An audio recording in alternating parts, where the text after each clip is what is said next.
And we are back with another Black with No Cream podcast. New episode every single Wednesday and Sunday. I'm your host, Ben Haggerty, aka Ben Realverse World. Today, our special guest is Jordan Ward. I met Jordan during the rehearsals for Coachella with Beyonce. He was dancing and he's really fucking funny. I remember someone being like, "Yo, you know who that is? That's Justin Bieber's dancer." And I was like, "Oh shit, this is gonna be crazy." And sure as shit, he was. And he became a pretty important role in the Homecoming film, Beyonce's Homecoming film that released on Netflix. You can hear Jordan talk. He is one of the bugaboos.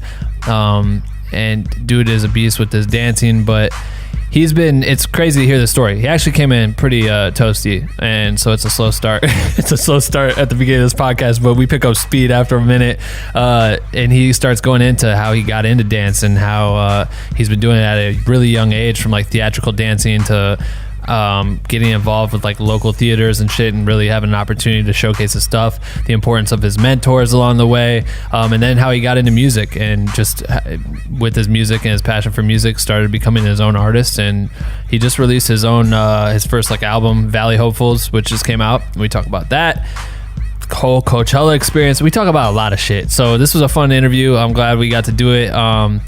Definitely check them out online, and make sure you listen to that record, because it's pretty flame. And I want to tell you, I'm just reading, sorry. Dutch Bros, our contest number 3 is underway. Shout out to shout out to everyone that entered. Contest number 3. We've done 3 contests. That's fucking crazy. Each contest gets bigger and bigger and bigger. We're flying someone to Vegas, man. Shit's nuts. So the winner better come with the heat. I'm excited to see the content you guys make. Play with lights. I want to see what you do.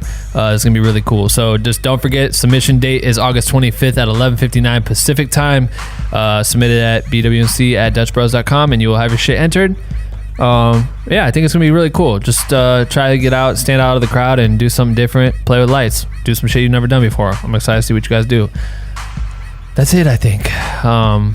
If you guys feel like you're bummed because you missed out because you didn't get to make the cut for this contest, you weren't one of the first 150 people we picked, or we didn't pick, that submitted, that's because you're not on Patreon. Join us on Patreon, patreon.com/blackwithNoCream. We give all the early bird updates. We let everyone know what's going on, any future contests that we're about to roll out. I think it helps everyone kind of plan and prepare and all that. Plus, we have all kinds of other dope perks, like the shop, or the how to charge a client guide. We have that on there. We have a Discord that we're constantly talking in. We have live streams, etc. Blah blah blah. Definitely check it out. But patreon.com/blackwithNoCream. And that's it. Let's hop into this episode. Thanks for listening, and have a good rest of the day, you motherfuckers. All right, cool. Let's play that shit right motherfucking now.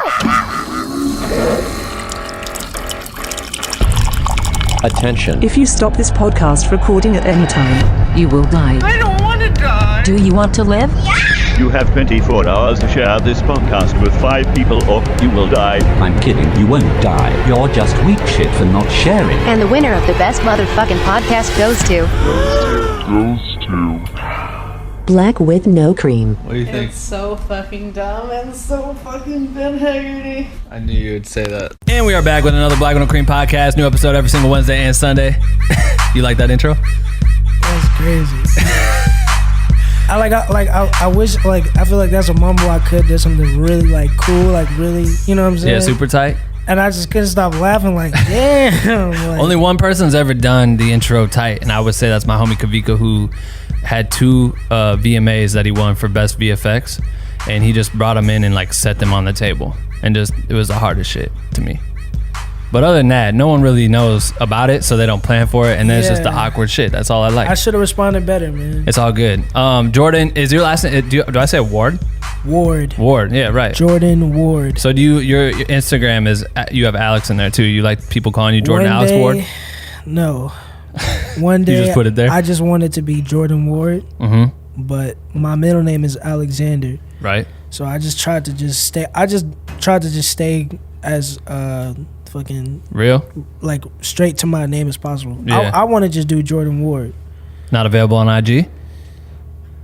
I don't know. I feel like they got algorithms where they like buy up every like combination, because Bro. like if you search for a regular ass name like Matt Smith, like if you try to do it, it'll say taken or some shit, but like if you search for it, it's not there. Like you can't find it. Nah.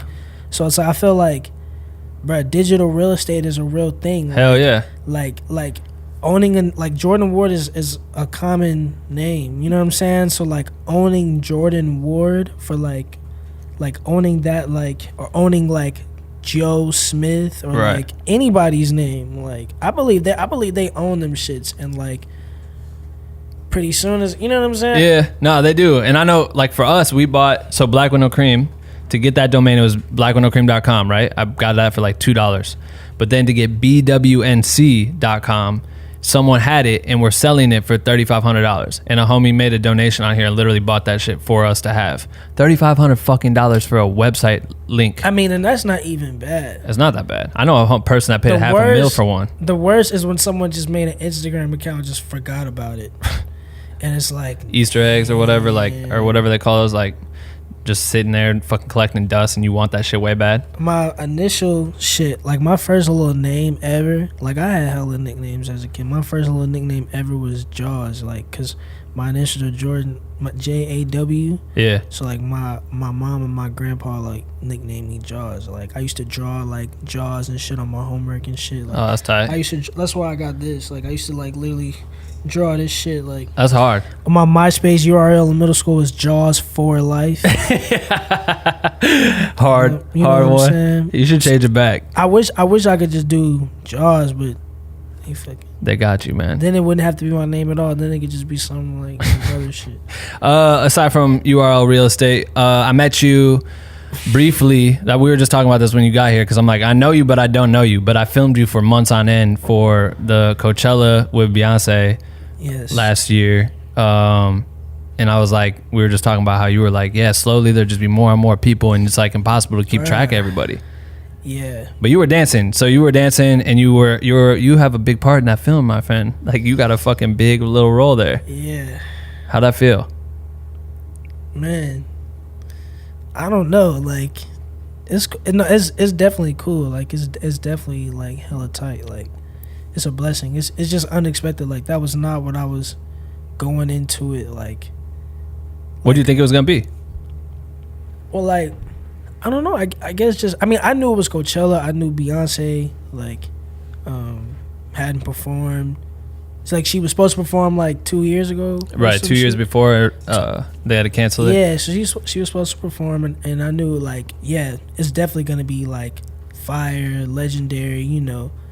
But, like, afterwards, because I guess it just was, like, way more than I thought, because, like, you know, that was an extraordinary experience off top, but, like, you know, dancing, like, professionally, like, for a big artist at a big event like that, like the Beyonce Coachella, that's a I was shocked when I learned I was gonna be a part of it. I was like, damn, okay, that's crazy. You know what I'm saying? But, like, you know, that's like probably one of the top things. But, you know, dancing for big artists on big stages, that's like, as a dancer, that's something that, you know, for some dancers, for me at least, that was something that, like, you know, that was my job, you know. Even though I loved it, like I still love dancing, but it's like, it's something that, not even that it's just a job, but it's like you get not accustomed to it, but it's like, you know, when you do, like, when you perform, it's like, I don't know, I'm not used to dancers getting that much attention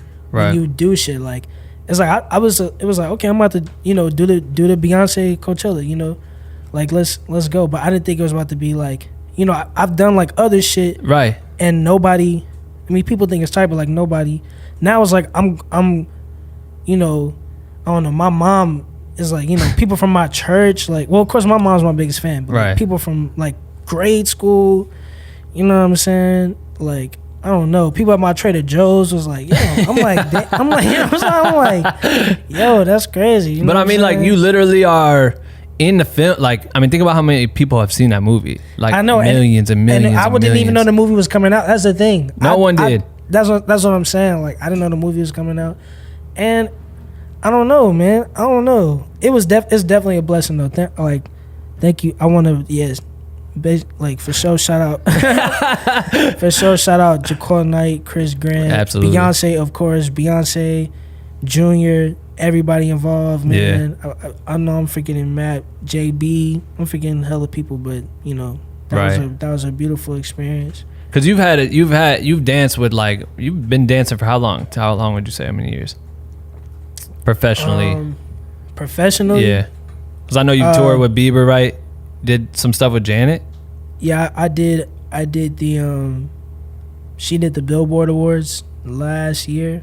I did the that was recent. Yeah, I did. Nice. I did the Billboard Awards with her last year. Legend. Yeah.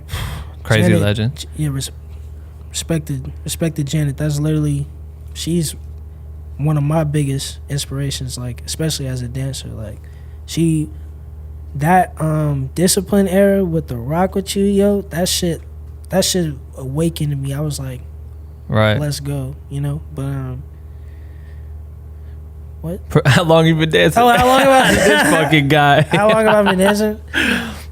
Professionally, 6 years, like a little over 6 years. I just passed the 6-year mark. Nice. But, congrats. I mean, dancing. I've been dancing and like performing since I was like 8 or 9. And like when I was young, I was man.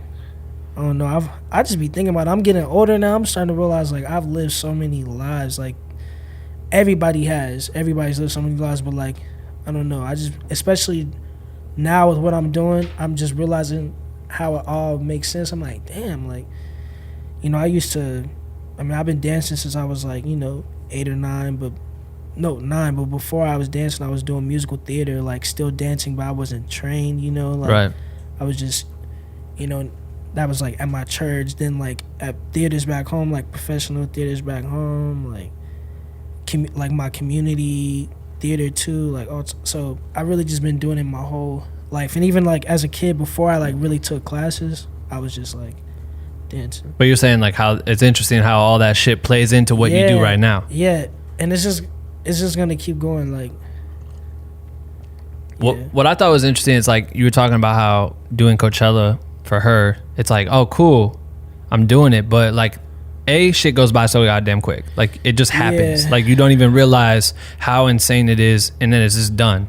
But do you feel like now pursuing music, especially you have I listened to the whole LP, it's just fucking flame. Thank you, man. Congratulations, by the way. That's dope. I gave you some loops on Spotify. But like having music out and shit, like being able to see, like we were talking about her work ethic and the ability to like create a show like that. Do you feel like crazy? How did that change the way you view everything as far as that comes, like when it comes to making music? You know what I mean? As an artist, you see, it's not just, she doesn't just get up and dance and sing a song. She like did everything. For me, it was like watching Chris. I work with Chris. I work with like all those people, Q and all them. And it's like you see how everyone builds their show and their presence and their identity and shit. Especially for a musician, it's like I'm interested to hear how that affects you or makes you reevaluate the way you would attempt a show or attempt a song or whatever it might be. Yeah.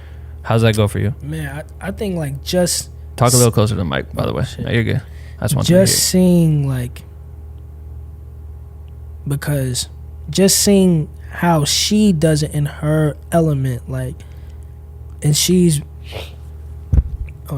built something for so long. Everything that she does carries so much weight, right? You know, like, and it all makes sense. Like it all, like, just to be a part of that moment and see how many things have moved to, like, how many things have been happening to create this one moment, you know, and like so well executed, right? And I'm just like, yo, like even when I'm talking about, like, you know, rehearsing late at night and, you know, money and shit like that, I'm like, yo, Beyonce was not, Beyonce definitely, if she dealing with this right now, she definitely dealt with some little shit I'm going through right now. Right. So it's more so like, you know, it's not like, oh, I gotta be like this. It's like, this is how she's doing it, and she's who she is. Right. And if you want to get some of that, pay attention. Because to me, it's like, man, just to see her bring so many people together, you know what I'm saying, to like do something with just great execution, but then carries weight to like her home and her people, and to make something to make a stamp in time for her people. You know, a moment in time that we have to acknowledge, right? And also put people in power, because like also, like, you know, even though it was a lot of what I didn't expect, I also got so much. She put a lot of light on a lot of people, like that I didn't even think it was about to be like that. But she like literally, you know what I'm saying, put light on so many people. I've seen so many people just like, including myself, just like prosper from it. So it all makes sense. And yeah, I think it just, to me, it's just like, I'm somebody, I look at somebody who's been around. I like to look at people who've been doing this shit for a long time, or doing shit for a long time, and are just like evolving. And they're not perfect people. They're not like, you know, they're not like it's not about being the best. It's not about being perfect. It's just about like maintaining and holding weight. You know what I'm saying? And right. just to see Jay like popping in, like just in the back, like overseeing, like just giving his little 2 cents here and there. I'm like, yo, what? Like, this is crazy. Like, it's really not a game. Like, you can really take it there. Like, you can really take it all the way there. You know what I'm saying? Yeah. And like, the right way. Hell yeah. You know what I'm saying? Like, totally. That's what it was for me. So it just energized me, like, man, let's get this shit going. Right. Yeah, shit was a wild ass experience. Yeah. I feel like coming off that now, is your main focus, has it been this LP and this, when did the LP drop? June 7th. And that June 7th, damn. That was like not too long ago. Yep, June 7th. Shit. Is this your first project as a solo artist? No, so I dropped the EP at the end of 2017 as my first project. It's called A Peek at the Summit. Tight. Yeah, that was my first like body of work. I really love that shit. I think a lot of people love it too. Check it out. It's on everything. There we go. But yeah, so what was the thought process behind this new LP? And we can get into this later, because I want to dive into your childhood too. It's interesting to me. Oh yeah. But this yeah, so okay. I'm so happy to talk about this right now. So, you know, first of all, I mean, I came off the last EP just kind of like, I just kept making music, you know, like I kept making music. I didn't really stop or like change my mind frame at all. I kind of just like kept growing through making music. And you know, I say around this time last year, I like started like a lot of things just kind of like shifted around in my life, and I was like, I had new energy around me. I was like, all right, cool, like definitely in a new space, was trying to just move past what I had just been rocking with, you know what I'm saying, like that vibration. And so yeah, I started really just tapping in with my friends. It was a fun, damn, this is so nostalgic. It's literally like this time last year, it was like, all right, came through the winter, we're about to just have fun. I was linking with my boy Rudy. Shout out Rudy, where are you? And shout out Awesome Shit. I should have wore the Awesome Shit hat. What are these musicians? Yes, this collective I'm part of, founded by my brother Rudy, aka Where Are You, aka the GOAT, man. Hell the yeah. GOAT. And Nady. Shout out Nady, founded by them too. I'm gonna fucking forget it, but shout out Awesome Shit, man. Shout out Where Are You, fucking Nady. Shout out A-Franz. Shout out City James. Shout out Domino. Shout out Steez Worldwide, aka Young Booch. Shout out Bice. God damn. Man, it's a collective. Man, I'm finna shout out everybody, bro. Awesome Shit is a tight ass name. Bro, awesome shit, man. Awesome shit with an X, no I. Okay. You know what I'm saying? It's hella people, bro. But like, what you started? So when you say like you switched the way your mindset was, what? Oh, so all right, so okay, so I was kicking it with them, right? Yeah. But then before that, like, I'm from St. Louis, Missouri. First of all, I'm not from the Valley. I'm from St. Louis, Missouri. I was born in Illinois, outside of Chicago. I was raised. I like moved after a month, and I moved to St. Louis with my family, as all my family's from St. Louis. But coming up through the dance shit, like in high school, I would always come to North Hollywood. I would always come to LA, but specifically North Hollywood to train, because like I would come during the summers for like a few weeks, because that's where like, and still a little bit to this day, it's a little bit different now, but like the North Hollywood Arts District, like that's where like all the major dance studios were at one time, like Millennium, Movement Lifestyle, fucking Nappy Tabs. You know, it was, and to this day it's still kind of the hub. It's one of the hubs, but at that time, like in my high school time and when I first went to LA, it was really the hub for dancers. Right. And it still is, but it's been that way for like a long time. Like it's the dance industry, like that shit's been going on for mad long. Like people been coming to North Hollywood, coming to the Valley, moving into Studio City from you know, that's not my bad. That's not really as much as the Valley, but you know, people been in Van Nuys. You know, I'm talking about like coming from like across the world for like mad long. How do you get put onto that in St. Louis? Like, so shout out my mentor, Red Williams. And okay, damn, we about to go here, or we about to talk about the album? We can talk about. I'm all right. You want to let's finish the album. Let's finish the album. I want to talk about the album's like the end of the story. Yeah. Okay. So look, so I'm from St. Louis. I've been coming to North Hollywood. I've been coming to the Valley since I was a kid. I know North Hollywood's barely the Valley, but it's like North Hollywood's a Valley, and everybody lives around North Hollywood in the Valley. Van Nuys, I live in Encino, motherfucking Panorama, fucking Sun Valley, Sunland. People, you know, live everywhere. Right. You know what I'm saying? Reseda. Anyway, so. But shout out to the Valley. Shout out everybody. Shout out everybody. The shout out king. Shout right out from everybody from around the world out here doing this shit, man. Valley Hopefuls. But shout out St. Louis, Missouri. That's my home. We gonna get to that later. Oh, this is how you tie it in, Valley Hopefuls. Facts, right? Exactly. So, and specifically right now, there's especially at that time during the summer, I was just really peeping like how I noticed it was a real movement going on in NoHo, in the Valley, like, and it's been going on for a long time, but I really seen my place in it. Like, there's like, you know, you got awesome shit, like I just said, which is like, in LA at least, it's people around the fucking world for real, but in LA it's like damn near 30 people, and then we all have friends that are all pull up to awesome shits events, and then the people that pull up to the events, they have events. Everybody pulls up.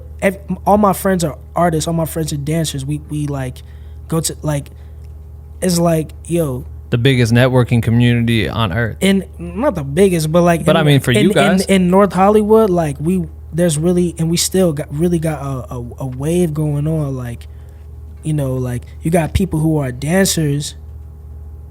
Like they could be like, you got people who are dancers. They make music.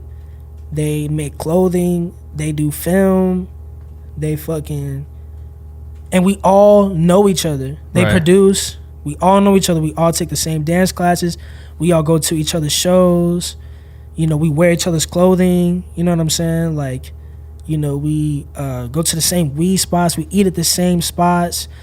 Damn near, you fucking around and live in somebody's old spot. Like there's like a few apartments in North Hollywood that's just funny. Like, people have been living in them from the dance community for so long. Like, I'm talking about unit numbers. Like, at this place, this unit, because it's like, it's always just like, once you move out, you get your friend to move in. Right. And then your friend and their friend, and it's just hella funny. It's like, two of my best friends have, like, on accident lived in the same, like, bedroom. That's you know hilarious. what I'm saying? So it's like, it's a real scene. You know what I mean? Like, and it just like, my music, I talk about my experience, and a lot of times, especially there, like, people tell me my music speaks to their experience, like, in a crazy way too, because I'm just telling my truth. So being around that energy during the summer, I was just driving and I was just like, man, we like the fucking Valley Hopefuls. Like, in my head I was just like, we the Valley Hopefuls. Like, I don't know where that shit came from. It was just in my head. So then I was like, that's hard. So then I met up with my homie Rudy, you know what I'm saying, in North Hills, the Valley, 10 minutes from me. I'm in Encino. We smoked. We had like a little 4-hour session in his room. We was just like, that Rudy, that's like my brother. Like, I'm gonna make music with him, I hope, like, forever. Like, we sitting there just making music, and fucking, I'm like, yo, we made 3 songs. I'm like, yo, we made 2 songs. I'm like, yo, put a beat on. Like we make music just like this. Like, I'm sitting like this, and he had this shit right here. Right. I'm like, yo, put a beat on. I'm gonna just freestyle. He put a beat on, and I was like, I'm gonna just do it a Valley Hopeful freestyle, because I ain't told nobody to term yet, but I was like, all right, I'm gonna just freestyle, like, on the subject. So I did it, and I was just like rapping from like different perspectives of people and shit in the Valley. You know what I'm saying? It's on YouTube. We might put it on SoundCloud one day. What, the raw clip? No, the freestyle. Oh. But there's like a trailer on YouTube and we put it in the back. But That's tight. we want to put it on SoundCloud. We're just thinking about it. Yeah, do it. But so I sent it to my manager, shout out Joe. She was like, yo, this should be... Sorry. She was like, this should be the project right here, Valley Hopefuls. Oh, you hadn't even thought of that yet? You just like the name? I was thinking like maybe if I do a tour, I could do the Valley Hopefuls tour and bring like my friends on. It's like the Valley Hopefuls tour. Like we all, you know. Hell yeah. Which, hey. Might happen. You know what I'm saying? Fuck it.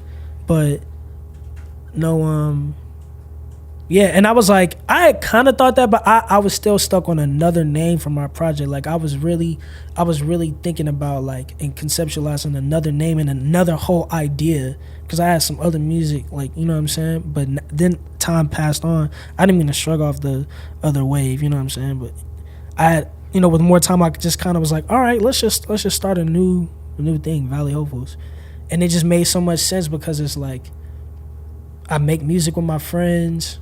Like Rudy, like all my producers, damn near all of them live in the Valley. Like Rudy lives in the Valley.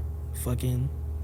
Man, I feel like it's like the experience. I'm not about to put everybody on blast. Yeah, you know what I'm saying. They live in the Valley. Yeah. This person lives like. Let me shut the fuck up. But you know, like the people who work on my videos, like we just all live in the same little vibe. It's funny, like literally, it's so funny. Like the day I dropped my project, like I went to go grab some food in NoHo, and like I literally just saw like 4 people on Lancashire, like, and it's not like it's just because we've been doing this for so long. We all live around each other. It feels like and that's a street, some shit, and like a fucking TV show or some shit. It's a little different now because NoHo's starting to look like a little. I don't know, it's starting to look mad different. The dance studios aren't there and shit. Yeah, I heard that all the dance studios are like kind of moving out of there. Yeah, they're kind of moving out. Like, to like where? Well, Millennium moved to Studio City. Okay. And it's still that's why I'm saying this is why it's like Valley Hopefuls, because it's like shit is everywhere. Like you got like the studios are like in, you know, Studio City. Shout out Movement Lifestyle, North Hollywood, holding it down.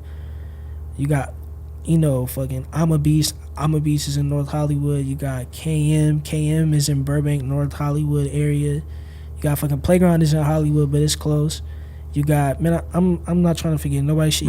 You got the Mob. Shout out my homie J Chris. Got the Mob in San Fernando. You got fucking you got Debbie Reynolds fucking in North Hollywood, Burbank area.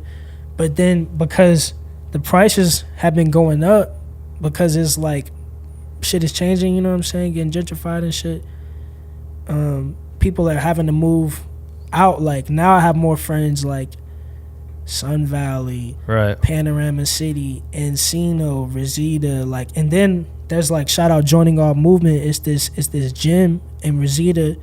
It's like a kind of like a martial arts tricking like gym type shit. Yeah. You know what I'm saying? Like got like a dance. They're like super fired. A lot of dancers, including myself, we go there, we train, and like awesome shit. Like hella people there. We all go there and train, and we make music. So you literally got people making music, dancing at that gym. Yeah, not making music at the gym, but like you got people who go to make music, dance, act, draw, direct, film. They go into the gym and they doing martial arts, flipping and shit. I'm like a novice, but you got like people like Rudy who's like crazy with it. You know what I'm saying? So I don't know. It's just super cool, and I just wanted to like. I felt like because I'm telling my story and I'm telling a lot of people's story from that, you know, area. You know, I wanted to like just highlight it because, you know, that's what it was. Well, I feel like for me, like hearing your explanation of it or understanding what the album is, it reminds me of like my stomping grounds before I even moved out to LA. And when I did move out to LA, it was in Studio City. It was like out in the valley and shit, and everything happened out there. But I'm from Iowa originally, so we neighbors. I'm like 6 hours from St. Louis. But in Iowa? Yeah, bro. That's crazy. Out here, you know.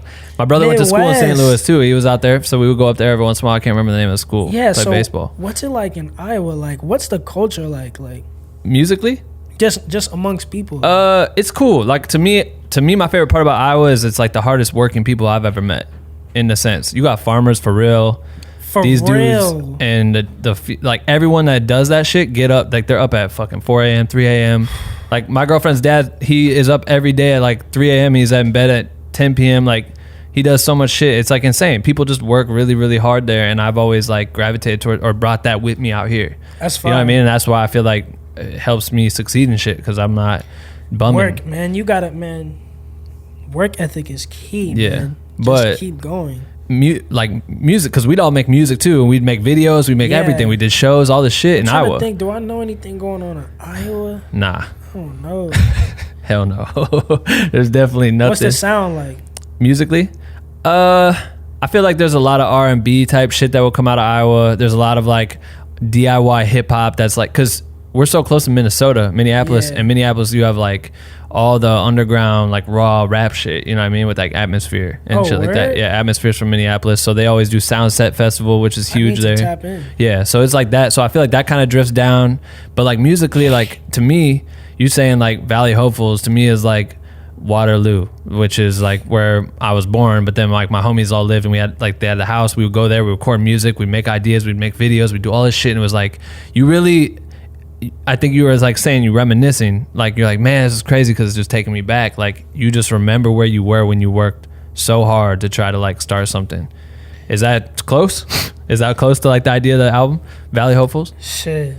I mean, it's still like that for all of us. Valley Hopefuls was Valley Hopefuls is damn near I'm feeling right now. Right. You know what I'm saying? Yeah. Like Valley Hopefuls is like, I don't know.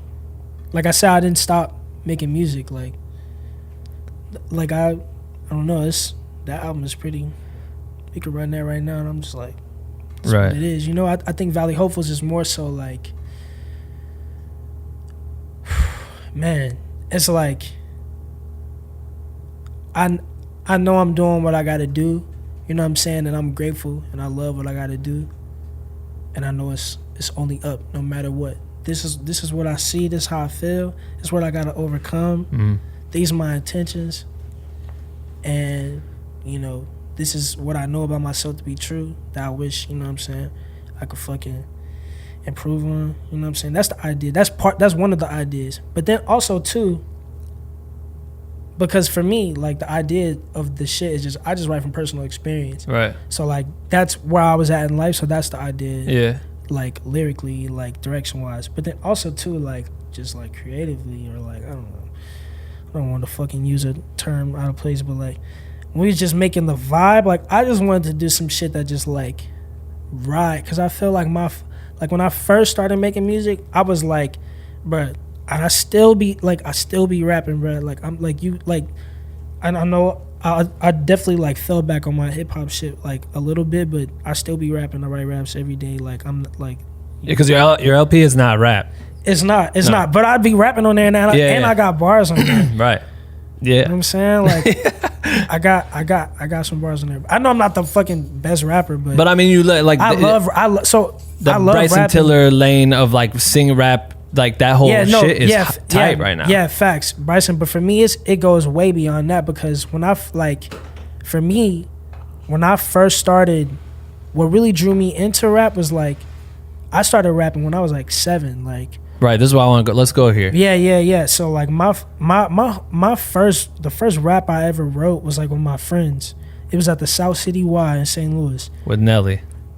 But it's so funny because we flipped the Welcome to Atlanta, but we flipped it off a Nelly verse. Oh, for real? Welcome to St. Louis. I can't even remember what he said, but Welcome we made to this. Atlanta. Shout out my boy Mario. Shout out. Like, I can't remember. Maybe Hunter. I can't remember. I was so young. I was like 7. It was like, welcome to St. Louis where the honeys is hot. We go to Fridays and we sit in the spot. We go to a club every day, every night.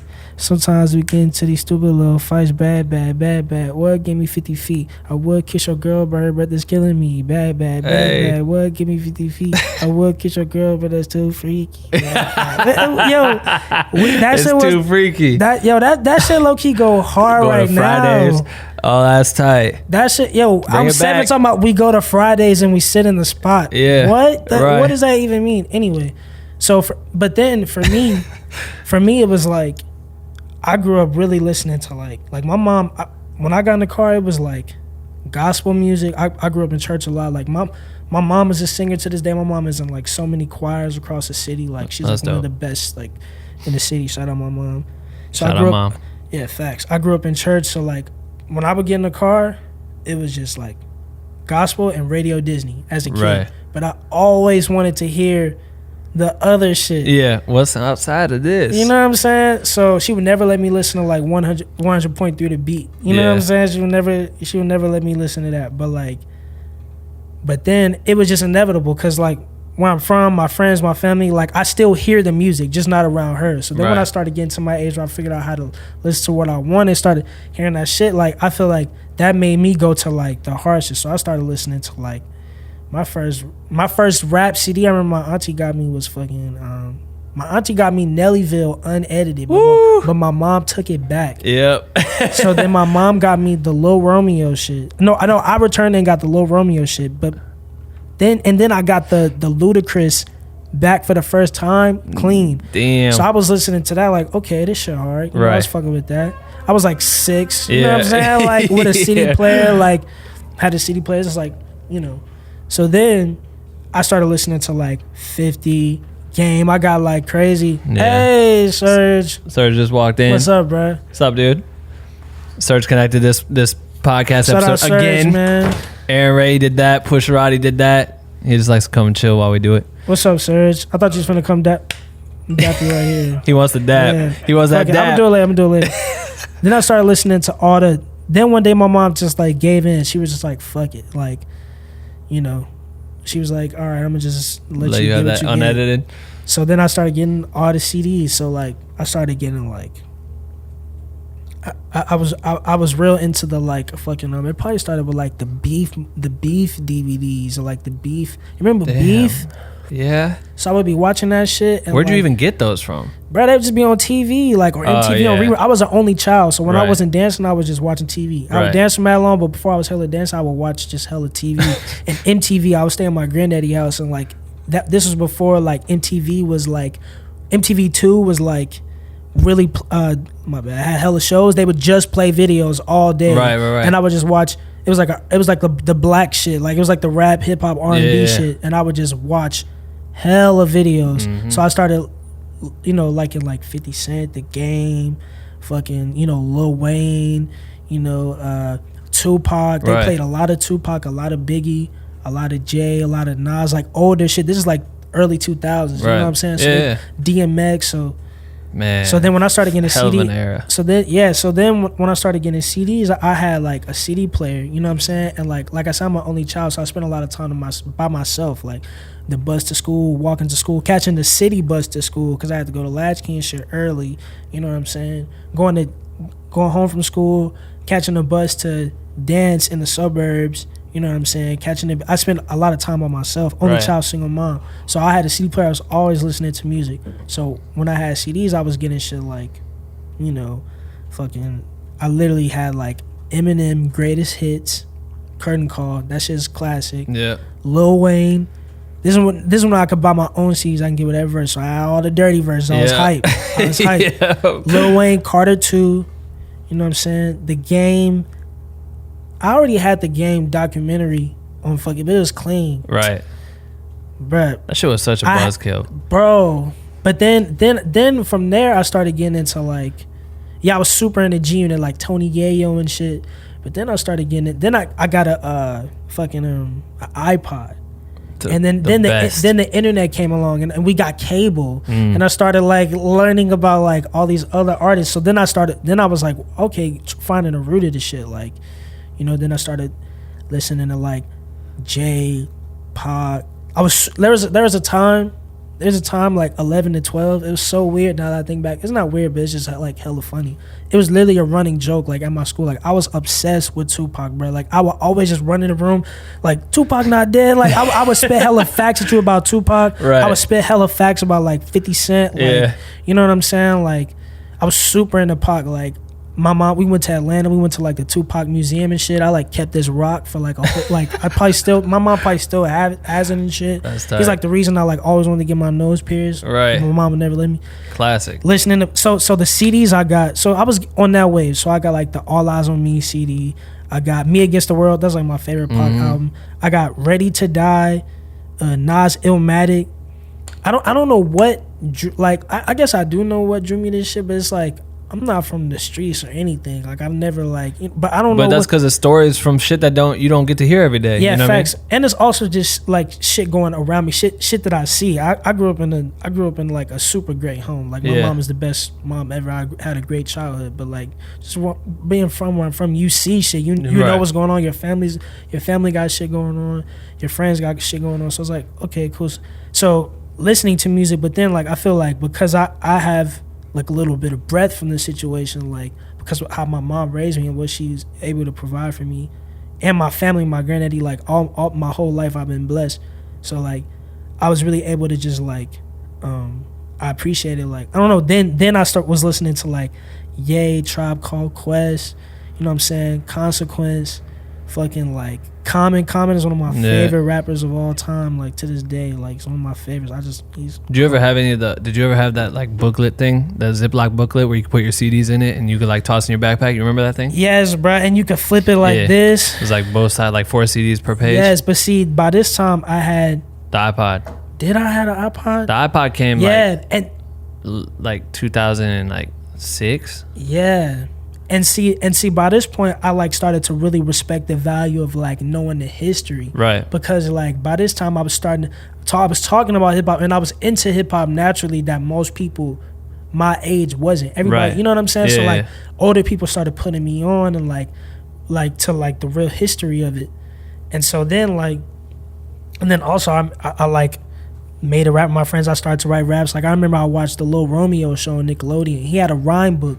I was like, fuck, I'm gonna get a rhyme book. Yeah. So I was like 8, 9, 10, 11, 12, had a rhyme book. I used to like, when I was young, I like wrote everybody like dope black, like fire black artists that like meant a lot that died and shit on the back, like R.I.P. Pac, R.I.P. Marley. Like, this has this long list. Yeah, like I was going hard, but like it's just so funny. And I would just like, was it Romeo's book that you bought? Like, no, you could buy it? No, just like a notebook. Oh, that would have been a hard sell for them. No, he just inspired me type shit. Shout out to yo, Romeo. He saved my ass when I moved out here. For real? He was like the first artist I worked with. And then when my girl came out to visit, I had this whole trip planned. I was pissed broke, all this shit. And last minute, the room that we were going to have like, got taken at the crib. And Romeo like let me crash out at his beach house. And I was like, bro. Romeo's one of the GOATs, bro. Yeah. And I feel like he's just going to continue to evolve, bro. Romeo was, Romeo, bro, had the what's that CD? Something Time? Game Time? Was it Game Time? I feel like, is it the one where he's got the basketball? Yeah, and it's like red and blue. Yeah. Bro, that shit, that was the shit when I was little, bro. And he had the DVD that came with the CD, and you could watch the behind the scenes, the other music videos. Yo, he's so dope. Bruh, Romeo need to get respect, bruh. Hell yeah, I know. People, I feel like, but he be acting so much right now. Bruh, Romeo's one of the GOATs, bruh. I thought my game. Shout out Bow Wow. Bow is the same thing. One of the GOATs, bruh. I like bigging up the GOATs, bruh. You fuck with his dad? He one of the GOATs too.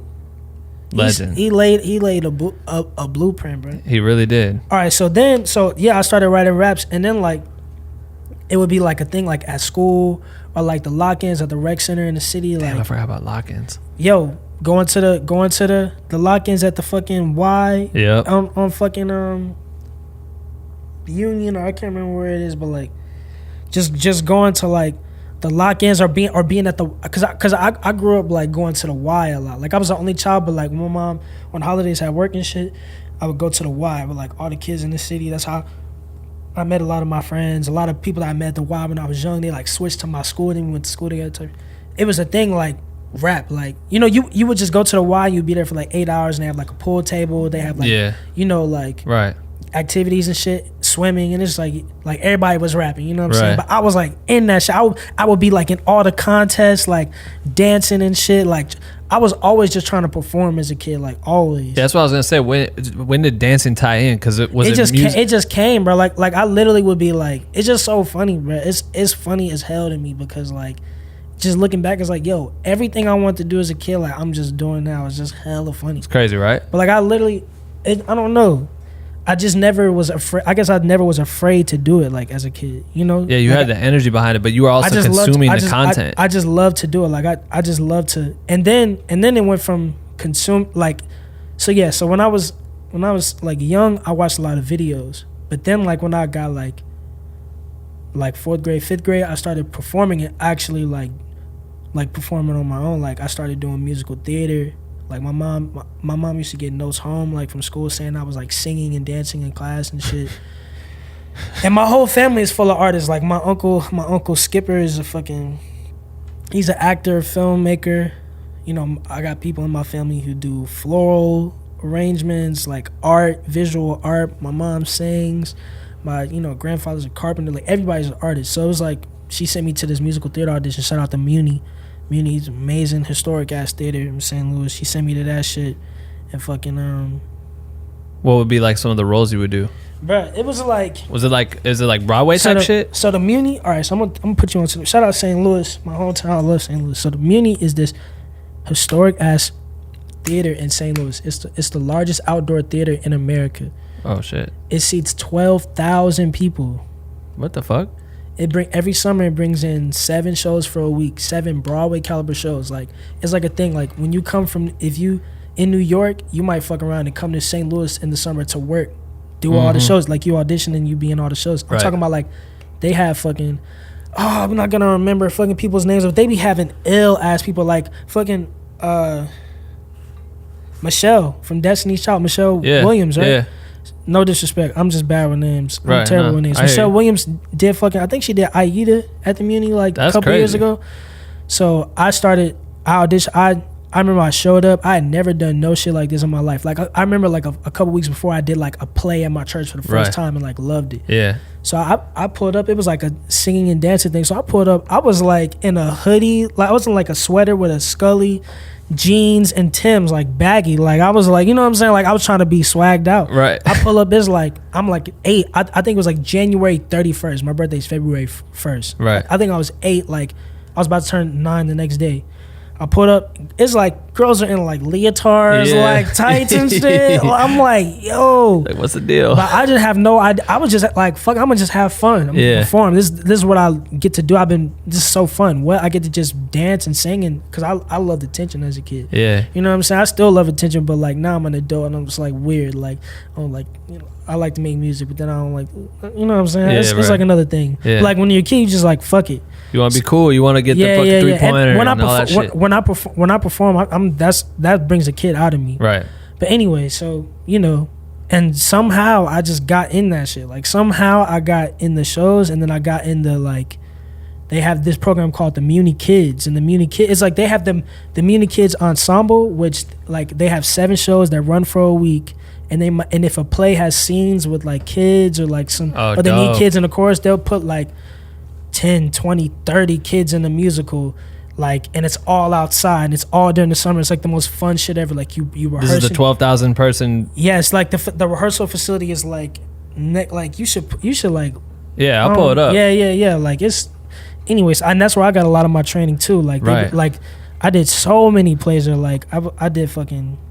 And I'm talking about this is huge, like huge stage, big wooden, real Broadway style, like sets, like crazy. Right. Real talent. I'm tripping. I'm so sorry. I'm forgetting people's names and shit. But Terry Meredith, Mark Rapinski, you know, hella people. I did, my first one was Music Man. I did Music Man. Next year I did Sound of Music and fucking. So you had to like audition and you got the roles. Yeah, you had to audition every year. So. Yeah, I did fucking Music Man. I did Sound of Music. The next year I did Sound of Music, Beauty and the Beast. Next year I did fucking Oliver and fucking Gypsy. And then that year they also like, so then sometimes they would have kids, they would like mic them up and give them lines, give them real roles, not just ensemble. That year I got to do like some shit, like it was like a little scene, had like a little mic, it was hard. Then I took a break and that's when I started like, by that time I also started taking dance classes for real, like 9, 10. I started with tap, then I like joined my studio. Shout out Charmaine Academy of Dance. I joined there. And then like 2007, like 12, I was like, all right, I really like dance. I'm gonna just focus on competition dance. And I feel like I got to a point in musical theater where I needed to get better at dance and really train. Right. So I trained for a year. Then I came back. Then 2008, it was like, what's that shit called? High School Musical. That shit was huge. You know what I'm saying? High School Musical. Then this other shit, I forget what it was. I forget what we did. What do you mean, like the plays of that? Like people doing plays of High School Musical? Yeah. The musical, like real. No, you good. Like real. It's like a Broadway show for like an arena size crowd. You know what I'm saying? Like it's like, I feel like when you were a kid and you grew up in St. Louis, it's like something that you just grow up with. Yeah. And you're just like, oh yeah, it's a community. But looking back, it's like, damn, that's why I love St. Louis. It's so many just like hidden gems. Like, well, I feel like most people that are growing up not in a major city, it's like they're performing to maybe like 200 people. And that's the thing, St. Louis, 12,000 people. Fuck. St. Louis culturally is a major city. Yeah. But financially and like maybe some other shit is not. But like the culture of St. Louis has a lot of weight. Like, yeah. Like it's not talked about a lot, but like you say the Muni to somebody that work in theater, like, oh yeah, I know the Muni. Muni's right. fire. Like, right. You know, but I don't know, St. Louis is important, man. So you started going ham dancing. Oh, so I started doing hella competitions like with my studio. What's a competition like? I don't know. All right, that so shit. competition studio is like it's like battling? No, it's like, it's more like, you know the show Dance Moms? No. Okay. Do you say Dance Moms? Dance Moms. Okay, Sounds tight. It's this show. If you ever know Dance Moms, you know what I'm talking about. It's like, I'm explaining to you. Okay. It's like Dance Moms, but like the not reality TV hella dramatic version of that shit, like just a real life version. It is dramatic. It's but dramatic? It's not everything is dramatic. High school sports is dramatic. Right. But what that shit is like, it was the funnest shit ever, yo. Like I love competing. Like gave me a lot of performance experience too. Like, but like, what is it? Like what? Like, so basically, it's like you join a dance studio. I joined a dance company, a competition company, and you take classes during the week in different styles. And on the weekend, if you're part of the company, they put you in groups. Like they put you in group numbers. They choreograph. They work on a number all year. Every Saturday, right. You come and work on numbers all year. And then the top of the year, they have these competitions. These competitions that tour the country, like different companies, and studios register, and you go and you perform. And they have divisions. They have like, you know, junior, male, small group, junior, like right. Infinite. Like I'm not even gonna explain all of it, but it's like crazy shit. It's like wrestling sizes. Like you have like the heavyweights and the, you know what I mean. But also it's like solos, trios, duets, small groups, right. Large groups, lines, productions, and yeah, it's so fun. You meet so many people like that. I grew up doing that shit. At the same time, doing musical theater. You know what I'm saying? And then by this time, I'm doing musical theater. Like the Muni opened so many doors. I'm doing musical theater, different theaters around the city. Like I really grew up doing that all the time. Like always in a play. Shout out the Black Repertory Theater. Shout out Opera Theater St. Louis. I think that's how you say it. Opera Theater St. Louis.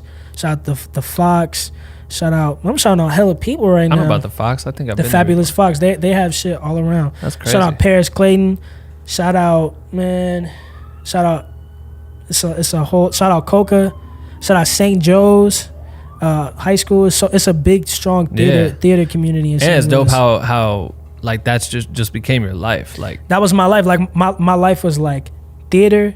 My life at first was like theater, then dance. Then when I got in middle school and especially in high school, it was like dance was all I was doing and a little theater for fun. Cause no sports.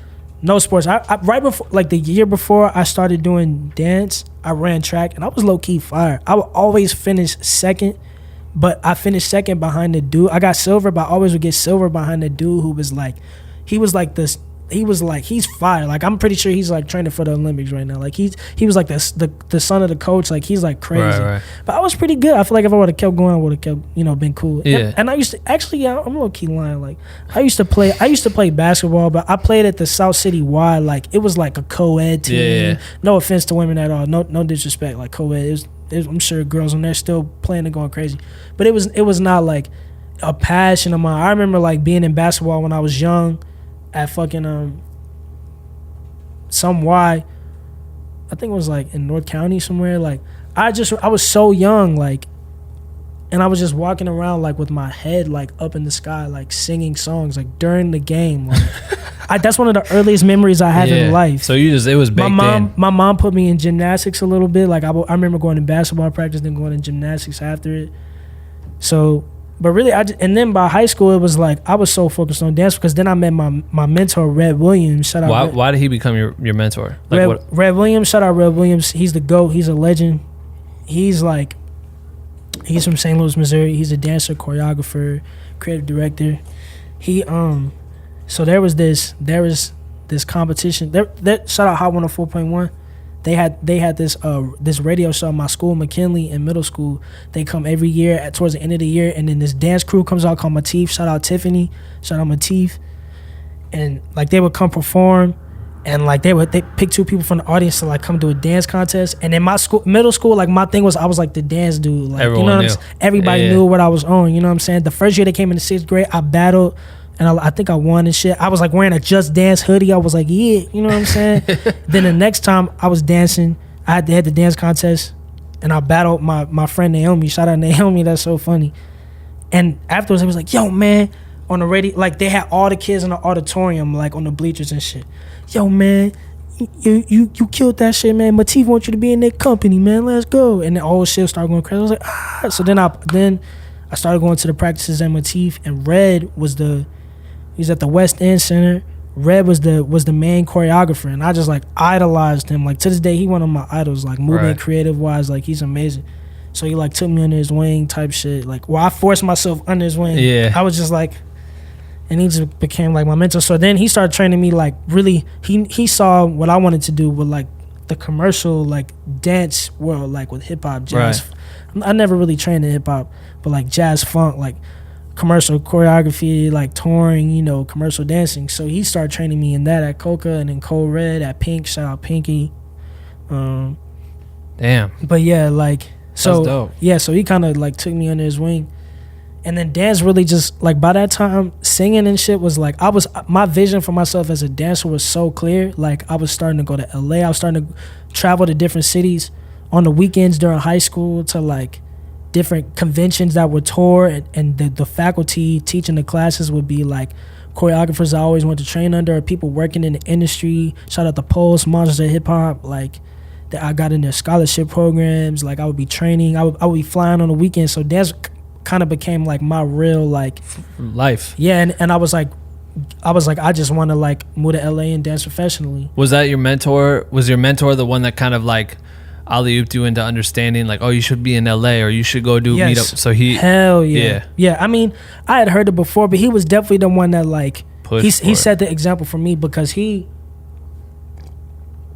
a legend in St. Louis. St. Louis has a super legendary like dance history, and he's just like another legend. Like he danced for Beyonce, Mariah Carey, J-Lo, Lady Gaga, like amazing. Like he really like cultivated, like I don't know if I'm using the right word, but he like really provided training for like the youth, like anybody that wanted to dance in St. Louis just like for free. Like we would literally pull up, like when I was dancing with Red, like Red was in LA for a long time, and he came back to St. Louis, and he would just teach open class. Yeah, he was a choreographer Matif, and then he would teach open class at this studio named Pink's on the west side from like 9:30 to like 12 midnight for free, for $1. For $1. $1, and we in a room probably maybe a little longer this way. It might be this exact. What are you trying to say, dude? That our office is small? No, well, no, it's not small for an office, but for a dance studio, fuck. that sometimes has 30 people in it. No way. 40 people in it, sweating, going crazy. It's small, but we don't care at the moment. We just we just love.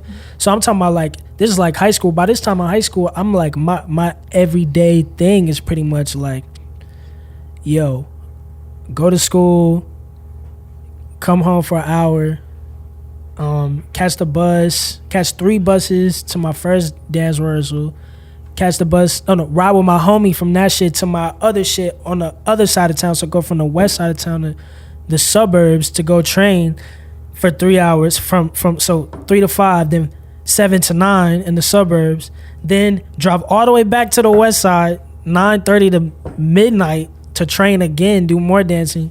My mom, she was a single mom, so she couldn't take me after class. She got off at 5 and shit. I got out of school, like I had to be at dance at 5 and shit, so I had to catch a bus and shit. But she would like be waiting outside hella long for me to come out. Like that was a tip. And then damn, shout out to mom. Shout out mom. And then when I got in high school, I would start to drive. So I would wake up, drop my mom off at work, because she was like, I want you to have a car to go places. I would drop her off at work, go to drive to school. if I had to pick her up right after work, I would pick her up. If not, she would like catch the bus or catch a ride home. I would drive to a high school, shout out St. Joe's, have rehearsal for a musical, fucking drive to dance after that, then go pick her up. Then on the weekends, I was fucking, some weekends I would have rehearsals for plays I was doing at the high school. But then the more I got in high school, it was like every weekend I was flying to another city for like a convention, like.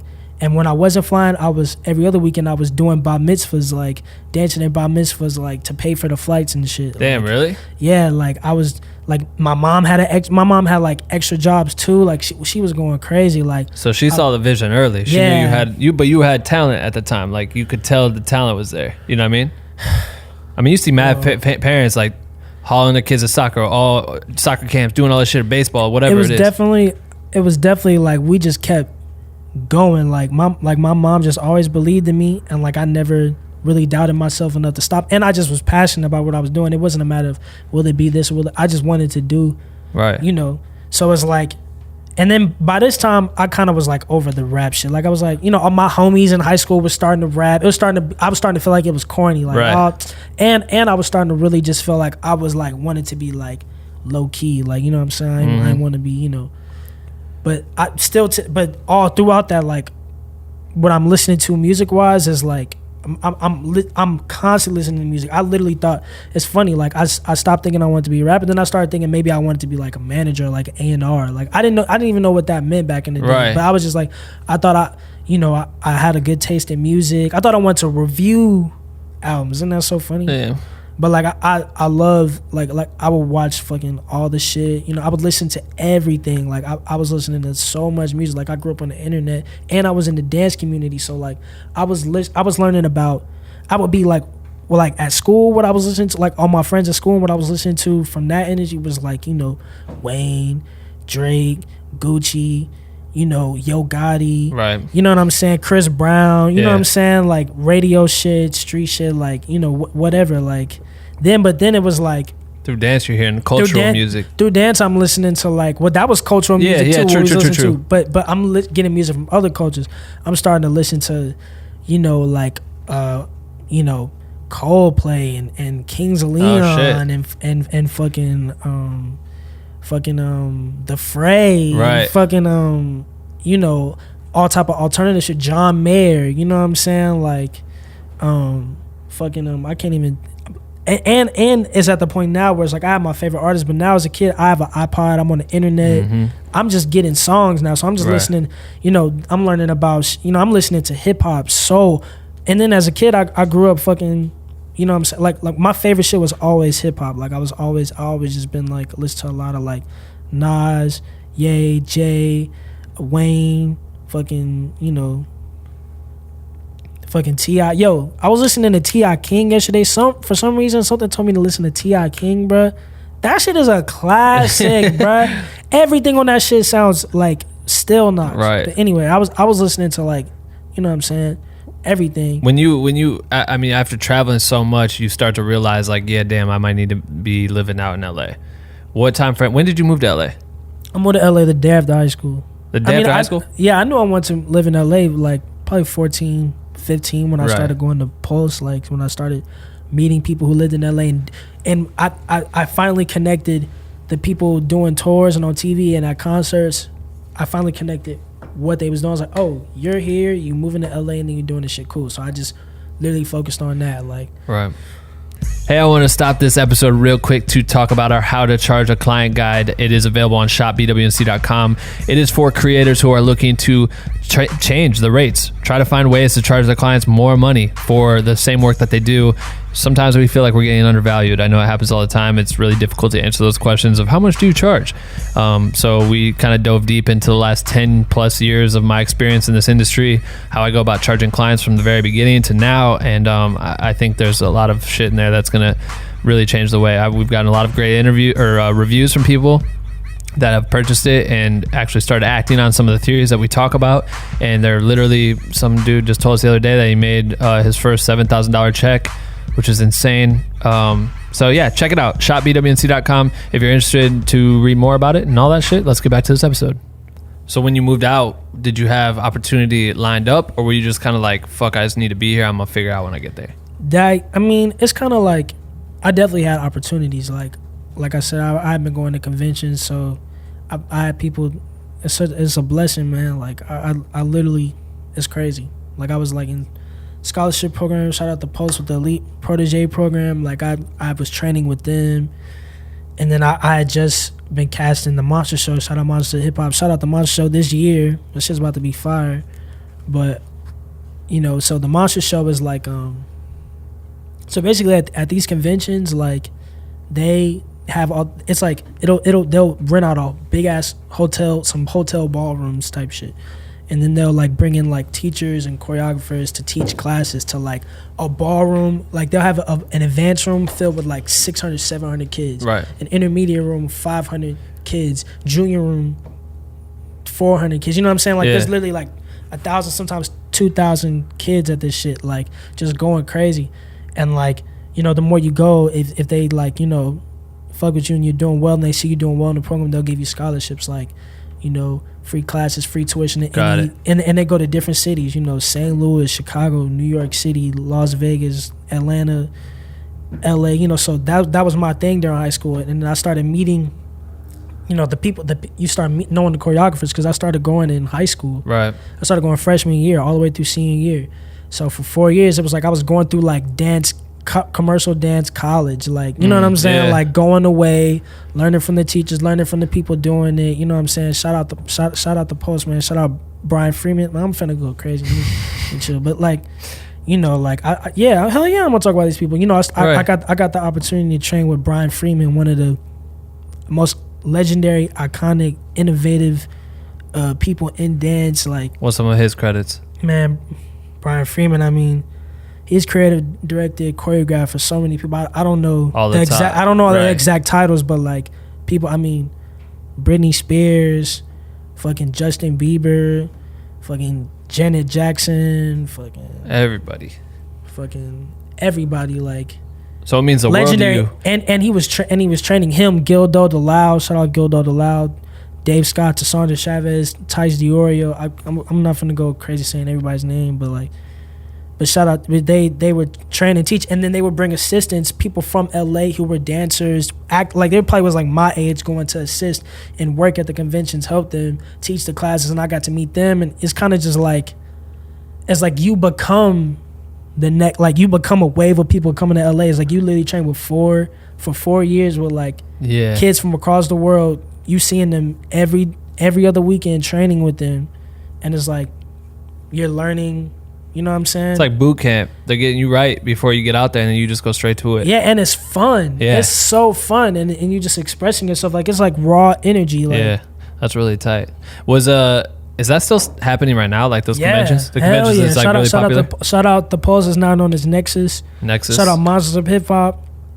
Radix. I'm not about to say everybody. But if someone's trying to get into this right now and they're shout out, Monsters of Hip Hop, Nexus, Radix, Build-A-Beast, it's so Jump, Nuvo, it's so much shit. Like, all these are like opportunity to go. They're just conventions. I mean, if just go on Instagram, type in dance convention, you're gonna see it. Or just follow. I don't know, man. I guess I need to. It's just so much. Like I don't want to leave it out. Totally. I say check out Monsters of Hip Hop or Nexus. Sure. You know what I'm saying? Right. But So then, what's some of the first few jobs you get when you got out to LA? What were some of the shit you were dancing? It's like my first official job with an agent was so funny. Was Prince, The Breakfast Can Wait video. Shout out Danny, you know Danny Lay. Danny Lay, what do I know that name? She's a artist. She makes music. She dances. Okay. She's a super fire artist. She's crazy. She was like her, Antoine Troop, Nicole Kirkland. They're still killing shit right now. As choreographers, teachers, creatives. They were directing and fucking choreographing this music video, and they hired me. And I auditioned, and it was amazing. It was my first thing. What else? Was it a lot of screen time? Was it like surreal? Yeah, it was all dance. Was that crazy to see, like, even for like your mom back home and shit? You get a Prince video?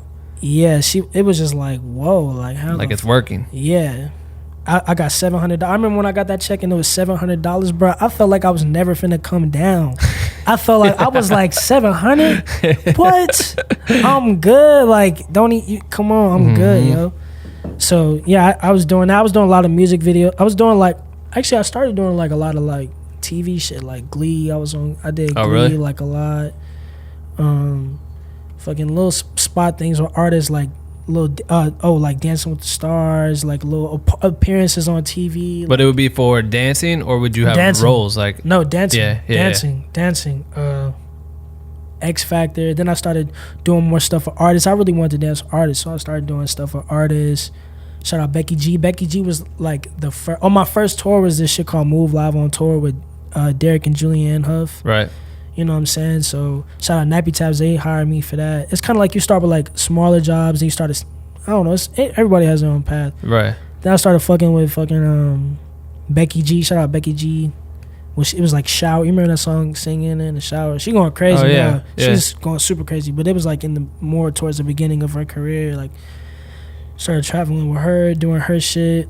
Like tour, like a full tour? Yeah, we did a few weeks like opening up for like Jason Derulo, Katy Perry, and then we would just always have like dates.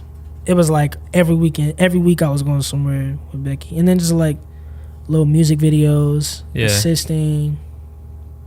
Yeah. What was like the first big job? Like, what was the big tour? What was the biggest tour you've done? The Purpose Tour. The Purpose Tour was the with biggest Bieber. one, right? What year was that? Like 16? Nah, was it? The tour was 2016. The first time I danced for him was 2015, but the tour was 2016. Was that arenas or stadiums? Both. Both? Yeah. That shit's gotta be crazy. It was crazy. Damn. It was my dream. It was like, that's literally what I was working my whole life for. Like, that's literally what I was like, when I'm talking about training and like busing, and like that's when I'm listening to music on the bus, on 11 bus on Chippewa. I'm like dreaming about like, just like going to class, coming back, doing my homework on the bus, like, yeah, you know what I'm saying? Like, I'm thinking about that shit. So it was fun, man. It's one of the best experiences of my life. Like, it changed my life. How'd that come to be? Shout out Nick Demore, right? Legendary choreographer, creative director. I was training under him. I was taking his class a lot. He started fucking with me, like he started fucking with the boy, like having me come through to like, help him with choreo. Then he started, booking me for shit. And then he had the audition for Bieber, and I went in there. How many people ended up getting picked for that tour? Was it all? It was guys and girls, right? Yeah. How many people?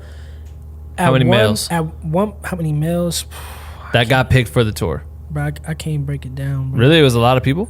At one point, it was 24 of us. Oh, word. It was 24 of us. It started with, I came in when it was like 16 people. Right. But shout out everybody from that shit. You could all just look, that's just, man. Right, so yeah. many people. I mean, that shit was like a big tour. Yeah. How many people do you think tried out for that? Because that's was my favorite. Yeah, it's like you see how many people. Yeah. I mean, he's a great person to document that shit too. Yeah. All of his movies, I wish they would have did a movie for that shit. They didn't do one, did they? They did two before that? Was that when he did both? It's different now because now it's like Instagram. Right. You can see everything. Yeah. I don't know. But how many people were trying out for that? Do you remember? Maybe like 700, 800. Fuck. All in a room, just going for it. And you were in the top picks. That's crazy. That's gotta feel good though. Yeah, that was my dream. What do you think it had anything to do with you having already put in the energy and work ethic around Nick for him to like gravitate towards you, right? I was just talking about this, like, hell yeah. Was that strategic? Or were you just like, it just happened? Yes, yeah, you knew. Yes, I remember I took Nick's class when I was 16 in LA at Monsters LA 2011.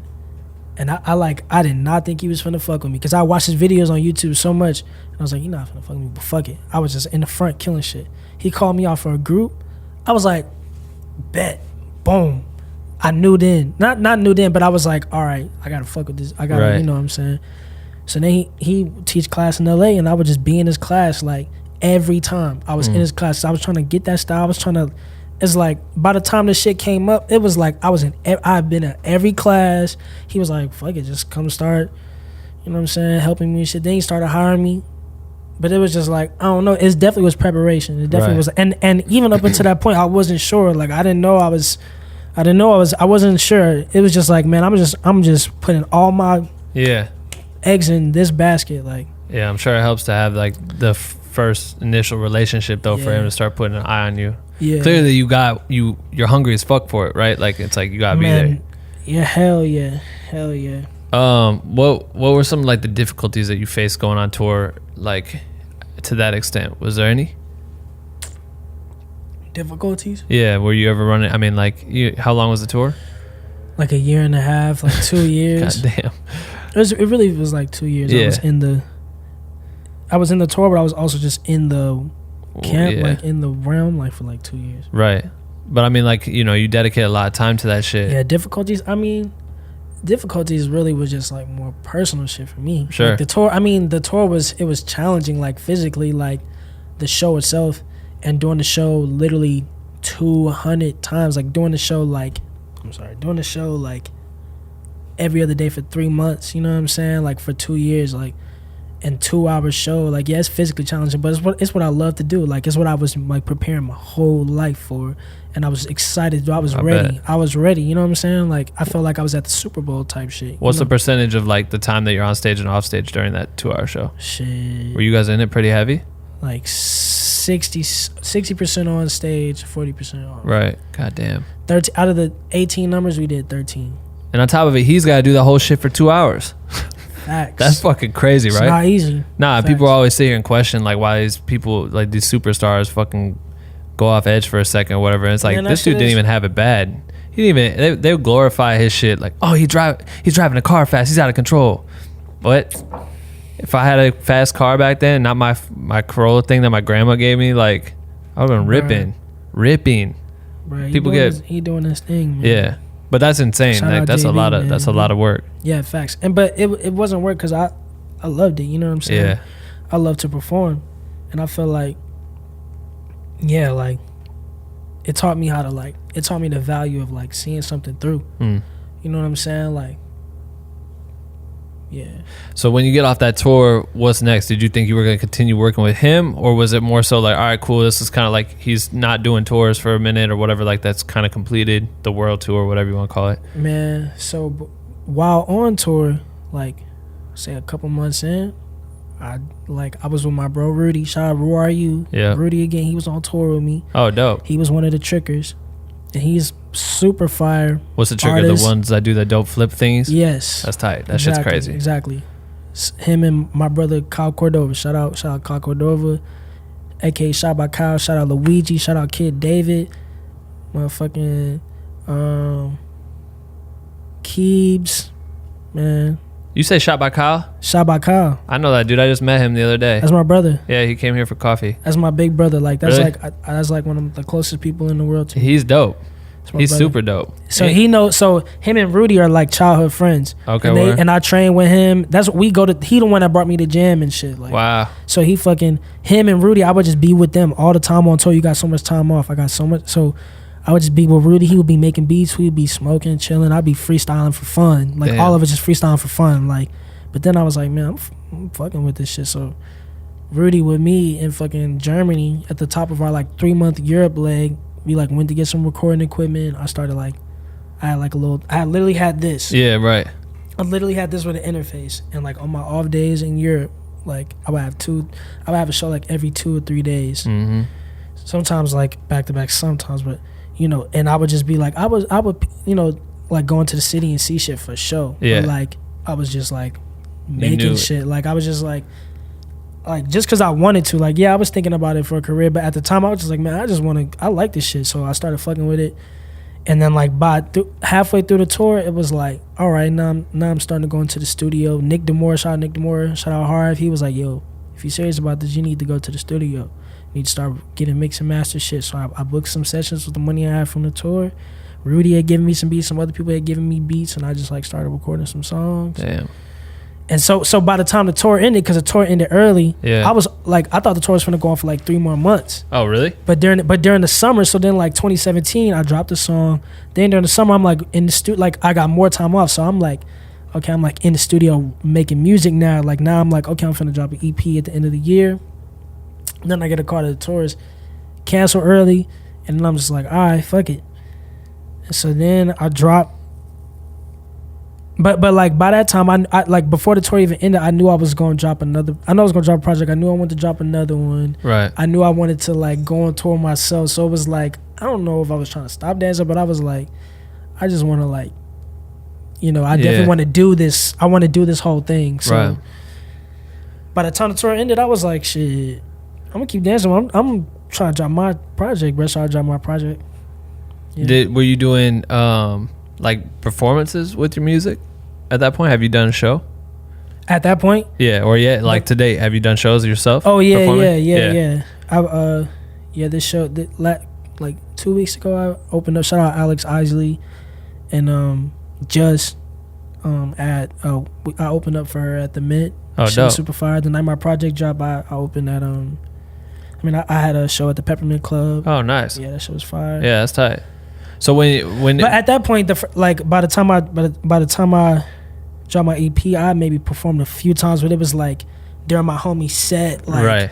I like got on the mic and did one song. I did like this one, what's it called? Beats and Beers. Where is that at? Fuck, it's like this showcase. This like I can't remember the name, but if I'm getting it right, I'm sorry if I'm saying it wrong, but I think it's Beats and Beers. But it's like a showcase that travels around. It's like a showcase and like artists perform. That's and hilarious. Me and my homies want to start one called Eats and Beats and just like make beats in the kitchen. Yeah, that sounds fire. Would have been tight, right? Fuck it, Still can do it. Still do it. But you would. So at that point, you dropped the EP. Then were you starting to do performances, like put together like your own show? Yeah, I was starting to do little performances, like just testing the waters with it. after I dropped the EP. Shout out my brother Mastermind. He gave me the opportunity to come open for him in St. Louis at Del Mar Hall. Open for him, and then I just had like started doing like shit around the valley for Right. me, like shit like in NoHo. Shout out Breakfast Club. The Breakfast Club Week Cafe, they closed it down. So. Shout out Taste Breakers, they let me perform at their crib. Shout out Awesome Shit. We had a few parties I performed at. So what point segues from you making the music there and you start the process of LP, but then you start getting ready for Coachella? So I dropped the EP right before I got the audition for Coachella. This is in this end of 2017. Wow, that's crazy. So I dropped the EP. So at that point I'm like, all right, I'm finna just focus on music. Fuck it. But then I got this audition for the shit, and I was like, I feel like this is the Beyonce shit. I'm like, damn, this shit kind of hard though. And at the same time, I still got to make money. You know what I'm saying? So I was still booking jobs. I did like some work before that too. Right. I was still teaching. I wasn't like trying to stop dancing. I was still I teach too, so I was teaching dance classes.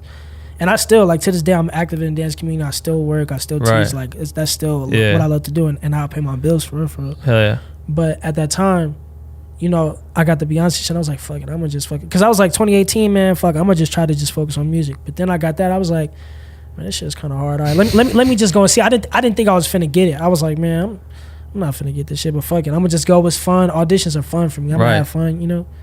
And I got this shit. So what? Who hits you for that if you're not actively, like, technically looking for it? Like, I mean, I still like, shout out MSA, my agency. I have an agent. Okay. Like, they always hit me. Do all dancers have agents? Is that how you get roles out here? A lot of them. But not, I mean, it's not that common. You don't have to have an agent, but like, I feel like a lot of people that do commercial work, they have do agents. Right. So your agent basically just got the word of it or whatever and looped you in, or someone reached out and said they like you, and that's how you got kind of like added to it. No, it was just a big ass open call audition. Oh, word. Like, that's the thing about. So anyone can go. It, like not anybody, but it's like there's agencies in LA.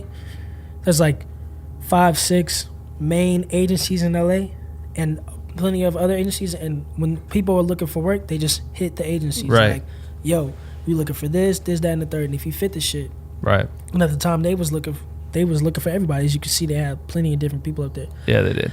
So it was just like a big ass. That shit was hella people. That shit was crazy. How many people do you think? Bruh. It was multiple days type shit. Like they had to do, bruh. They had to do shit for like. They had to do like days for the whole agency. They had to do days for the whole agency. So like different days for different agencies. So like, but it's not like something that you would pull up to each day, or no. You just come when just come when your agency goes. And it wasn't even just LA, because I know they were doing shit like Atlanta or whatever. Yeah, and it was, man, at that one. I mean, at mine, it was probably like 600, 700 people. But like, imagine that from every agency, and there's bigger agencies. It probably was like at least 3,000, 4,000 people. Right. Something like that. Because it's Beyonce. Everybody's pulling up. Hell yeah. Yeah, hell yeah. I remember when we got in there and we were like starting shooting shit. And you shot the auditions? Nah, when did I shoot? There was just mad people. Like, it's so hard to even remember like if people got cut or not. Because I'd be like, I remember getting there and they'd have like stand-ins for the band or whatever. And so there would just be, and that's when I met Britty. Britty was like holding an instrument or something, and I thought he was a drummer, and he's like, I don't even know how to play this shit. Shout out Britty, man. Yeah. Shout out my man Britty King, aka King Shaw. Shout out King Shaw, man. Yeah. His project, I can't remember the name of his project. He's about to have a baby. He dropped the Fire project earlier. It already had the baby? Barcode. Oh, Barcode. That shit is hard as fuck. Yep. Shout out. They wrote that whole shit. It was the same thing you were doing. They were him, Boots. Who else was working on that? Everybody that made music was making that fucking project on the road. It's crazy. He had a listening session in Nashville. Shit was tight. Bruh. But yeah, Britty was like, I met him, and then I'm like, wait, so you're not even a real band member? I'm like, what the hell? Right. He's like, no, they just need to see like where we go. And I'm like, oh, cool. Then so I don't know when I got there or what was going on, but I remember someone maybe it was Dave, when Dave got there, because he knows way more about dance shit than I did at that point. Because I only worked with Chris. I did Chris's documentary, Welcome to My Life, and Legend. Legend. And then even then, it was like I only knew like a couple of dancers or whatever. Yeah. But then getting to this shit, I'm like, God damn, there's mad people here. And then someone would be like, yo, that dude's like Bieber's guy. And I'm like, oh, for real? People pointing you out like that. I'm like, oh shit. And I'm just like, man, this is cool to be around people that are dope like that. Like that be working with all the top artists. Like these are the people that work with the top artists. You know what I mean? Like this is the whole crazy. shit. There was some heavy hitters in there. Yeah. Oh yeah. It's crazy. But then just to see how it gets picked. Come to think, it was some crazy Miho. You had literally nuts. The creator of Crump, crumping with Beyonce. I know. Havoc, Britty, King Shaw, man, Slick was nuts. Hob, man, you got like legendary people in there. Man, you got fucking Marv in there. That shit was tight. You got fucking Angelo Saunders, my brother Angelo.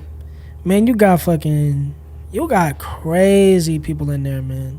Laurel, Taseer. Taseer is a fucking I love Taseer. That's my little sister, is dog. Crazy. She's the illest shit, and she's got the wildest.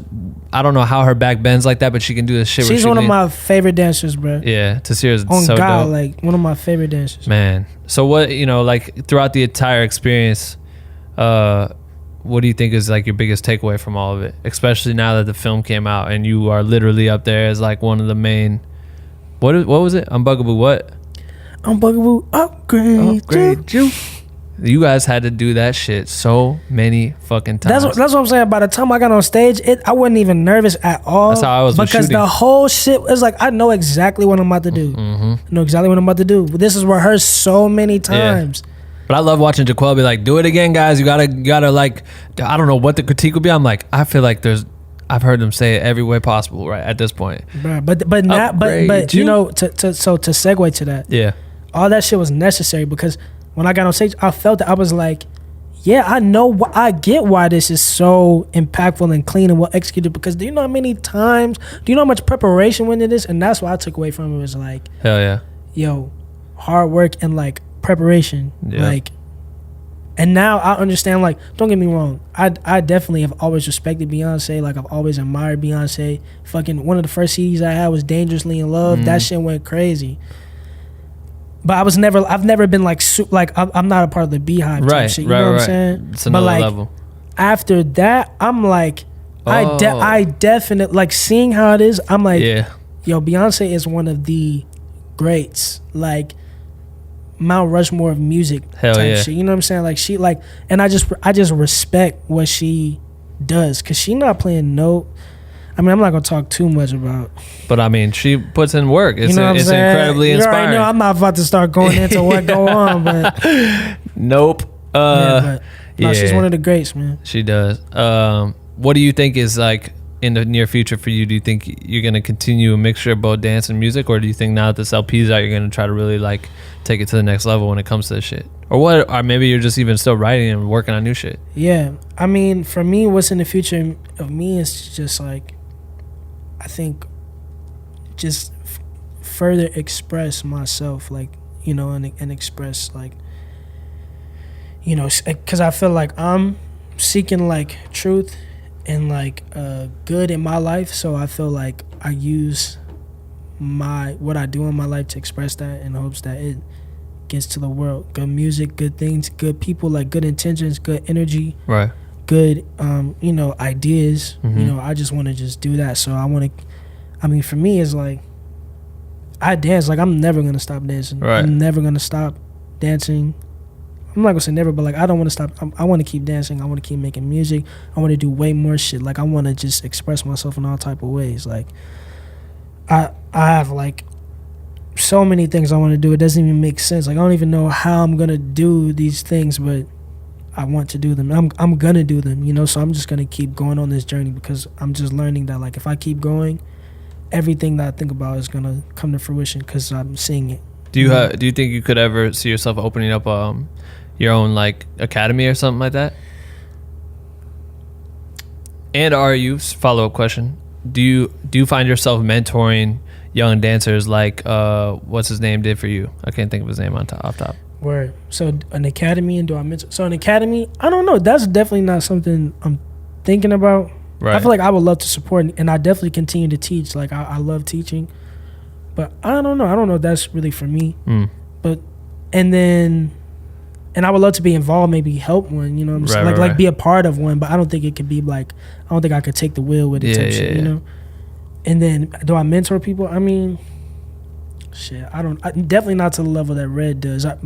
Red is a dance teacher, choreographer, creative. Right. Like that's what he does. Like, I mean, I don't know. I exchange with people. You know what I'm saying? I exchange with younger dancers who you know, they seek guidance in me sometimes. You know, I just try to just give them where I can or direct them where I think they need to go. Yeah. But you know, I'm very much still like, that hasn't presented itself to me. Right. You know what I mean? Yeah, I think it'll be exciting the day the young you gets found by you, and then it's, That would be you know what I crazy. mean. That alley-oop would be appreciated, I'm sure. And be like, "Yoink." Yeah, that's tight. Damn, that's a crazy story. You really, I know you said at the beginning, you're like, everyone's lived a lot of lives, but you, my friend, have lived a lot of lives. Bruh, and that's not even all of it, bro. I know, I believe it. It's a, It's yeah. a blessing, though. My whole life, like, I'm extremely blessed. Like, I can't even explain it. It doesn't even make sense. But It's inspiring to hear like how much effort goes into this shit, because a lot of people don't understand that, you know? yeah, a lot of love, too. Like, a lot of love was put into me, so Hell I yeah. try to just do what I love. Do what you love, man. Do and take care of the people you love, you know what I'm saying? Well, Live with love. we're gonna switch this over. We have a Patreon Q&A experience. Oh, yeah. It's like just a quick, like, I let people ask you questions and Oh, shit. yeah. So we're gonna switch over to that. Before we do, tell people where to find your music, where you want them to find you on Instagram and all that shit. Man, you already know what it is, man. It's Young Jordan Ward, aka Young Jordy, aka Young Plantain, aka Young Booch, aka Young Water Boys, AKA Young Jaws. aka Young Water Life, aka Young Jaws, aka Young Sandal, aka Young Plantain, aka Young Plantain, aka Plantain Campaign, aka Who the fuck gave you these names? bruh. They were there. They're there before me. They'll be there after me. That's tight. But young Plantain, you know what I'm saying? Jordan Ward. Jordan Ward, man. Search on Spotify, Jordan Ward, Valley Hopefuls. Yeah. Valley Hopefuls, that's the LP, that's the project that's out right now. If you haven't already, check out A Peek at the Summit. That's my first EP. At Jordan Alex Ward, JordanAlexWard. I honestly, like, I like love and hate social media. Like, it's fun as fuck, but like if I didn't do like music, I would not have it. Man, it's crazy, Because right? it's like, I don't know, I feel like I be on it way too much. Was because I really like genuinely be interacting with people who interact with what I do. So like, hit me, bro. Like, you know what I'm saying? That's where I be putting putting shit out. I'm aka Young Soldier Boy. You know what I'm playing. Check them out on all that shit. Yeah, and, facts. all right, so here's the thing. When at the end of each episode, before we get to the Q&A thing, I let my guests pick a hashtag, right? So what I tell everyone that's listening is if they listen to this episode all the way through to this point right now, they're going to go to your Instagram and they're going to tag me at BenRealVerseWorld. When they tag me in it, they're going to put this hashtag so that you and I both know that they made it this far and they finished the episode. Okay? So you can pick whatever you want. Hashtag Valley Hopefuls. But that might be like, that's already your EP. People might be tagging that already. No, I need that. All right, there we go. Hashtag Valley Hopefuls. I love it. All right, cool. We're going to switch over to the Q&A Patreon experience. Thanks for fucking hopping on this episode, bro. This was Thanks. dope. Yeah, Thanks for appreciate having you. me, Yeah, bro. absolutely. Did we get all right? We did it. Honestly, bruh, daps freak me out sometimes, bruh. I suck at daps, man. If I've ever met you and fucked up a dap, It's the worst. That's like literally the worst. Sometimes I have the hardest daps, and because sometimes bruh, it's people the most. got different daps. I don't be knowing what they trying to do. Like you trying to, if you see me just, let's just hit this, bruh. You know, I feel like it's easy, man. there's gotta be Some like people. There needs to be like a first, and then after the first, you can choose and talk about it amongst yourselves, like what you'll do Yes. beyond that. But the first should always be the same, so everyone's. Shout out St. Louis, Missouri, man. All right, we're ending this shit. All right, switch over to the Q&A Patreon experience. If you want that, patreon.com/blackwindowcream. All right, thanks for listening. Bye. That's it for Jordan Ward. Thank you for listening to this episode. Make sure to follow him on Instagram and listen to his Valley Hopefuls record. It is available, I think, on iTunes, Spotify, all that shit. So check that out. Make sure to get your contest submissions done and submitted by August 25th at 11:59 Pacific time. I don't think there's anything else to plug. Join us on Patreon. We're really close to hitting 100 Patreon members. When we do, there's gonna be a dope challenge. It's me versus Dave in a sprint, and the loser has to stand in a garbage can somewhere in Hollywood and report the weather for 5 minutes. So if you're trying to see that shit happen, join us on Patreon. Patreon.com/blackwindowcream. That's it. Have a good week. Bye.